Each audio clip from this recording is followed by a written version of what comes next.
నమస్తే. Welcome to our channel. నేను మీ పద్మావతి. ఈ రోజు నుంచి మన రెడ్ టీవీ భక్తిలో కళ్యాణమస్తు అనే ప్రోగ్రామ్ అనేది స్టార్ట్ అవ్వబోతుంది. అయితే దీంట్లో కళ్యాణం గురించి మరియు కుజదోషాలు అనేక సందేహాల గురించి మనం చర్చించబోతున్నాం. అయితే ప్రతి ఒక్కరూ వీక్షించాలి అనుకునేవారు ఖచ్చితంగా దీన్ని చూసి వారికున్న సందేహాలను ఖచ్చితంగా తీర్చుకుంటారని మేము కూడా మనస్ఫూర్తిగా కోరుకుంటున్నాం. అయితే ఈరోజు మనతో పాటు ప్రముఖ జ్యోతిష్య మరియు వాస్తు పండితులు బ్రహ్మశ్రీ డాక్టర్ నాయకంటి మల్లికార్జున శర్మ గారు మనతో పాటు ఉన్నారు. అయితే ఆయనతో మాట్లాడి అసలు కళ్యాణంకి సంబంధించి కావచ్చు, మిగతా అనేక దోషాల గురించి కావచ్చు తెలుసుకునే ప్రయత్నం చేద్దాం. అయితే మీరు కూడా ఇక నుంచి ఈ కళ్యాణ మస్తు అనే ప్రోగ్రామ్ ని ఖచ్చితంగా వీక్షిస్తారని నేను కూడా మనస్ఫూర్తిగా కోరుకుంటున్నాను. నమస్కారం గురువు గారు. గురువు గారు, వివాహానికి సంబంధించి ఏదైతే ఉందో అమ్మాయికి కావచ్చు, అబ్బాయికి కావచ్చు, వరుడు వధువు ఇద్దరికీ కూడా జాతకంలో 16 లగ్న కుండలు ఉంటాయి. అయితే ఏ కుండలిలో లగ్నం అనేది ఉండాలి, అయితే దాన్ని ఏ విధంగా చూడాలి అసలు? తప్పకుండా అమ్మ. ఓం శ్రీ గురుభ్యో నమః. మనకి 16 లగ్న కుండలని ఉంటాయి. అంటే జాతకాన్ని వరుడు కానీ వధువు కానీ మన జాతకాన్ని అనాలిసిస్ చేసేటప్పుడు ఫస్ట్ పాయింట్ ఏంటంటే ఒక జాతకాన్ని ఇండివిజువల్గా చూడాలి. అంటే ఒక అబ్బాయి జాతకాన్ని చూసి అబ్బాయి జాతకంలో మ్యారేజ్ లైఫ్, మ్యారిటల్ స్టేటస్ ఎలా ఉంటుంది, సంతాన పరంగా ఇబ్బందులు ఉన్నాయా లేవా, సంతాన పరంగా ఏ విధంగా ఉంది, ఫైనాన్షియల్ పరంగా కానీ హెల్త్ పరంగా కానీ ఎలాంటి ప్రాబ్లమ్స్ లేకుండా ఉన్నాయా లేదా అని ఇండివిజువల్గా ఆ జాతకాన్ని అనాలిసిస్ చేయాలి. అమ్మాయి జాతకాన్ని కూడా అనాలిసిస్ చేసిన తర్వాత రెండింటిని క్లబ్ చేయాలి. అంటే వివాహ పొంతను చూడాలి, రెండింటిని మ్యాచింగ్ చేయాలని అర్థం. మ్యాచింగ్ చేస్తే అప్పుడు మనకు తెలుస్తుంటుంది. అయితే ఈ లగ్న కుండల్ని ఒక జాతకాన్ని మనం ఒక వ్యక్తి యొక్క జాతకాన్ని మనకు వివాహంగా చూడాలి అని అంటే, ఉదాహరణకి ఒక అబ్బాయి జాతకం తీసుకుందాం. ఆ అబ్బాయి జాతకాన్ని మనం వివాహపరంగా ఏ విధంగా ఉంది అని చూడటం అంటే ఏంటంటే రాశి చక్రాన్ని, భావచక్రాన్ని, నవాంశ చక్రాన్ని 3 చూడాలి. ఓకే. అంటే నవాంశ చక్రాల్లో కూడా వైవాహిక జీవితం తెలిపేది. అంటే ఉదాహరణకి చాలామంది కూడా తెలియని విషయం ఏంటంటే రాశిచక్రం కంటే భావచక్రం పవర్ఫుల్, భావచక్రం కంటే నవాంశ చక్రం కూడా చూడాలి. అంటే ఒక డాక్టర్ దగ్గరికి వెళ్ళినప్పుడు, మెడికల్ టెర్మినాలజీలో చెప్తున్నాను, ఒక డాక్టర్ దగ్గరికి వెళ్ళినప్పుడు ఎక్స్రే తీస్తాడు. ఆ ఎక్స్రేలో తెలియదు, కొద్ది కనపడినట్టు ఉంటుంది డిసీజ్. ఎక్స్రేలో మనకు తేరట్లేదు, స్కానింగ్ చేద్దామంటాడు. స్కానింగ్లో కొద్దిగా తెలుస్తుందని చెప్తారు. తర్వాత ఎంఆర్ఐ స్కాన్ చేస్తాడు, సిటీ స్కాన్ అంటారు. అంటే సూక్ష్మాతి సూక్ష్మంగా పరిశీలన చేయటం అని అర్థం. అంటే ఇక్కడ 16 లగ్న కుండల్ని మ్యాథమెటికల్ క్యాలిక్యులేషన్స్తో డివైడ్ చేస్తారు. ఇవన్నీ కూడా రాశిచక్రం ఉందంటే రాశిచక్రంలో కొంత విషయం తెలుస్తుంది మనకి. తర్వాత నవాంశం అంటారు, అంటే 9 డిగ్రీలు డివైడ్ చేయటం అని అర్థం, అంటే నవాంశ చక్రం అంటారు. అలానే భావచక్రం అంటారు, అంటే డిగ్రీలో క్యాలిక్యులేషన్లో కరెక్ట్గా. భావచక్రం అంటే ఏంటి అంటే మన డిగ్రీలో క్యాలిక్యులేషన్ చేసేటప్పుడు 1 డిగ్రీ 1 సెకండ్ కూడా ఒక గ్రహం అనేది ఇంకో రాశి నుంచి ఇంకో రాశికి వెళ్ళిపోతుంటుంది. దాన్ని భావ మధ్యం అంటారు, భావ ప్రారంభం అంటారు.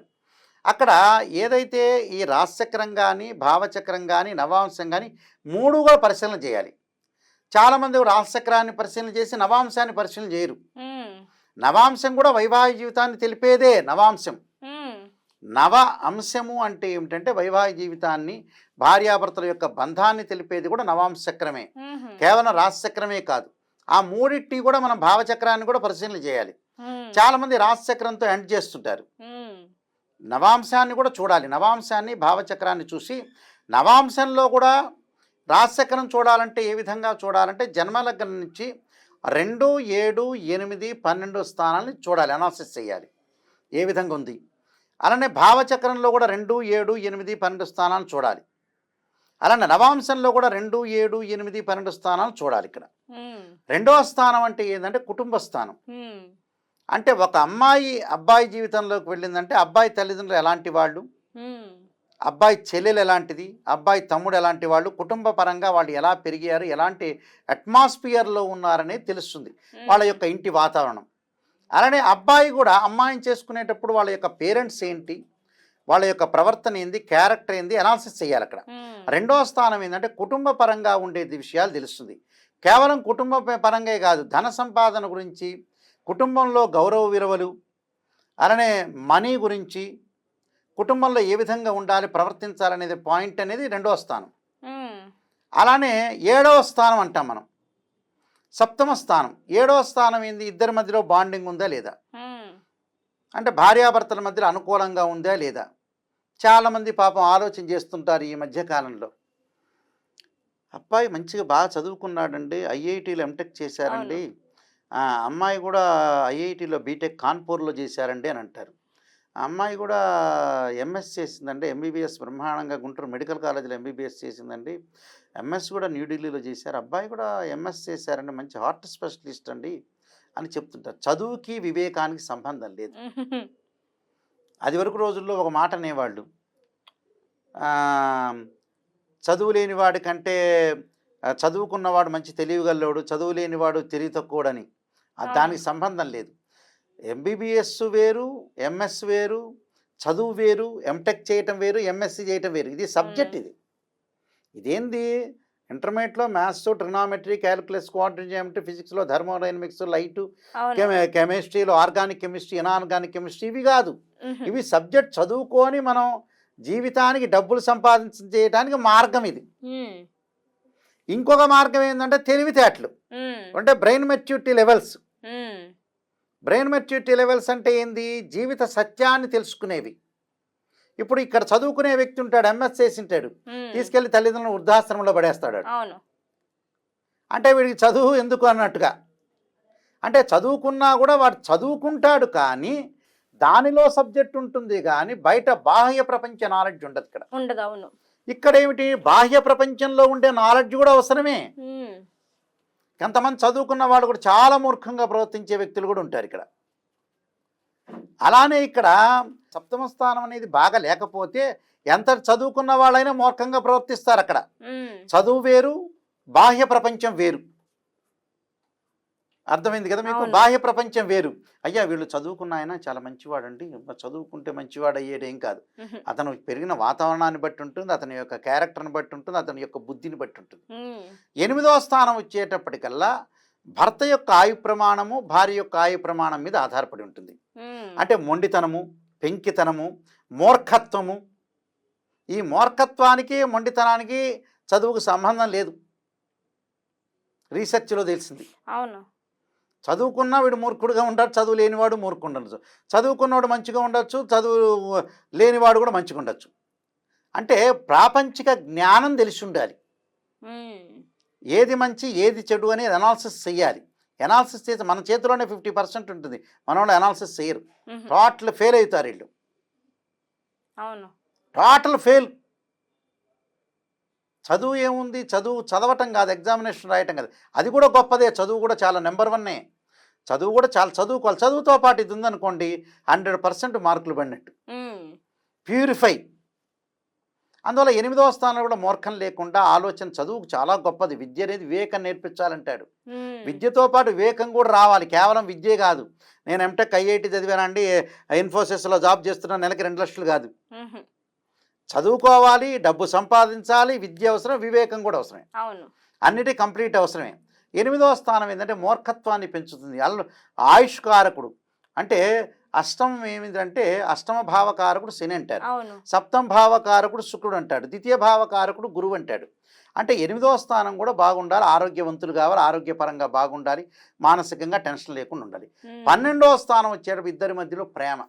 ప్రేమ అంటే ఏంటి, భార్య ఒక మాట అన్నది, భర్త సర్దుబాటు చేసుకోవాలి. భర్త ఒక మాట అన్నది, భార్య సర్దుబాటు చేసుకోవాలి. సర్దుబాటు చేస్తే పోయేదేముంది, వాడెవడో సినిమాలో చెప్పినట్టుగా పోయేదేముంది అన్నట్టుగా అంటారు కదా. అలా పోయేదేముంది, ఒకవేళ భార్య అన్నది భర్త అంటే అన్న ఏమవుతుంది, నీవు పరాయి వాళ్ళు కాదుగా, నీ భార్యగా అన్నది. ఒకవేళ భర్త అన్నాడు, సర్దుబాటుతనం, సర్దుబాటు చేసుకొని జీవితాన్ని ట్రైన్ లాగా వెళ్ళిపోతుండే ఆ లైఫ్ని మలుచుకోవాలి. జీవితాన్ని స్టైల్గా మలుచుకోవాలంటే ఏంటి, స్టైల్గా ఉండాలంటే ఏంటి, జాగ్రత్తగా ఇద్దరు అరమరికలు లేకుండా ఇద్దరు కూడా ఏకాభిప్రాయ సాధనతో ఉండి ప్రేమించుకోవాలి. ప్రేమ అనేది డబ్బు పెట్టి కొనుక్కునే వస్తువు కాదు, ప్రేమించుకోవాలి. అంటే ఈ భావాల్ని 2, 7, 8, 12 భావాల్ని రాశిచక్రంలో, భావచక్రంలో, నవాంశంలో ఈ 3 చూడాలి. ఈ 3 కూడా చూస్తే మనకి క్లారిటీగా తెలిసిపోతుంది ఏం చెయ్యాలి. అంటే ఈ 3 యొక్క దోషాలు ఏదన్నా ఉంటే దాన్ని పరిహారం చేసుకుని ముందుకు వెళ్ళాలి. నేను ఇందాక చెప్పినట్టుగా కర్మ ఫలితం అనేది వదిలేయకుండా భగవంతుడిని పడేయకుండా ఉమ్, చాలా మంది కూడా కర్మ ఫలితం అని కావాలని పడేస్తున్నాడు కర్మ ఫలితం మీద. అవును. వీడు పని చేయలేక కూడా ఎలా ఉండేది అలా జరుగుతుందండి అంటాడు ఒకడు, వాడు పని చేయకుండా. ఉమ్, ఎలా ఉండేది అలా జరుగుతుందండి గురువు గారండి అంటాడు. మన ప్రయత్నం అనేది మనం చెయ్యాలి. చెయ్యాలి ఫస్ట్. ఫస్ట్ ప్రయత్నం చేయాలి. ప్రయత్నం చేస్తే భగవంతుడు ఆశీర్వచనం చేస్తుంటాడు. మనం ప్రయత్నం ఒకటిసారి కాదు, 2 సార్లు కాదు, 3 సార్లు కాదు, ప్రయత్నం చేయాలి. భగవంతుడిని ఆరాధన చేయాలి, మనం కృషి చేయాలి, సక్సెస్ అవుతుంది. ఒకవేళ మనం చేసాం ప్రయత్నం, అది కాలేదు అనుకుందాం కాసేపు. ఒక ఎమ్మెల్యే కావాలని ఒక వ్యక్తి అనుకున్నాడు, ప్రయత్నం చేశాడు, కాలేదనుకుంటే మన జీవితానికి ఇంతే అనుకోవాలి, సర్దుబాటు చేసుకోవాలి, చాలంతే. మనకు వచ్చిన దాన్ని సంతృప్తి పడాలి. అదే అందువల్ల చాలా జాగ్రత్తగా ఆలోచన చేసి ముందుకు వెళ్తే ఎలాంటి ప్రాబ్లమ్స్ ఉండకుండా ఉంటాయమ్మా. నిజంగా గురుగారు చాలా చక్కగా వివరణ ఇచ్చారు. వాస్తవం అన్ని విషయాల్లోనూ కూడా ఇటువంటి చిన్న లోపాలు కూడా లేకుండా చూసుకొని జీవితాన్ని చక్కగా ముందుకు తీసుకెళ్లాలని నేను కూడా మనస్ఫూర్తిగా కోరుకుంటున్నాను. అండ్ ఇంతటి చక్కటి అద్భుతమైన విషయాలను మాకు కూడా అంత అద్భుతంగా చాలా ఓపికతో చెప్తున్నందుకు మీకు కూడా ధన్యవాదాలు గురువు గారు. నమస్కారం.